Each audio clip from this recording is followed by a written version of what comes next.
खुलुमबाय लोगोफोर, गिबियावनो नोंथांमोनखौ आंनि दा भइस अफ बड'लेण्ड इउटुब चेनेलाव बरायहरग्रोबाय। दिनैनि गिबि खौराङावनो दङ क'क्राझाराव जानो थांगासिनो अनलाइन एग्जाम सेन्टार। बिटिसि सोरखारा net, SSC, Indian army, railways आरो गुबुन गुबुन आनजादनि थाखाय क'क्राझाराव अनलाइन एग्जाम सेन्टार गायसननो थाखाय मावफुं मेलनि गेजेरजों थांखि लादों। बेनि उनाव दङ जोंहा मोनसे बर' हारिनि थाखाय जोबोद मोनसे गोजोनथाव खौरां। सिबिएसइनि 12 थाखोनि जोबथा आनजादाव 93.8 जौखोन्दो लानानै बर' हारिनि गेजेराव गोग्गानाय लाबोदों जुरि नार्जारिया।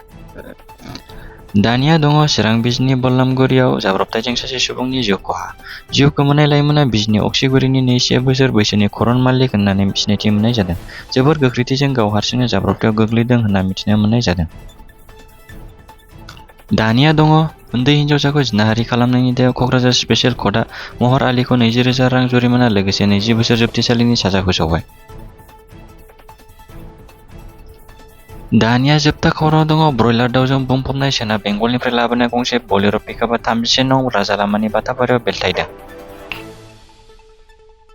जोबथियाव आंनि मोनसे खावलायनाय, अन्नानै आंनि दा भइस अफ बड'लेण्ड चेनेलखौ नोंथांमोना सानफ्रोमबोनि खौरां खोनासंनो थाखाय साबस्क्राइब, लाइक एन्ड शेयार खालामनानै हो।